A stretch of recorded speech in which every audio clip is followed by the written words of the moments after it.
جی السلام علیکم، میں ہوں ساجدہ اور تذکرہ کروں گی سورہ فاتحہ کی آیت 6 کا، کہ اس میں ہے کہ اے اللہ ہمیں ان کا ساتھ عطا فرما جن پر تو نے انعام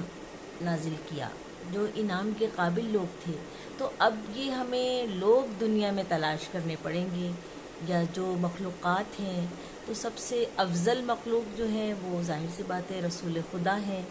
اور سید الانبیاء ہیں۔ اللہ نے انہیں اپنا حبیب کہا ہے، حبیب اللہ ہیں وہ، تو اللہ نے ان سے عشق کیا اور اللہ نے اپنے آپ کو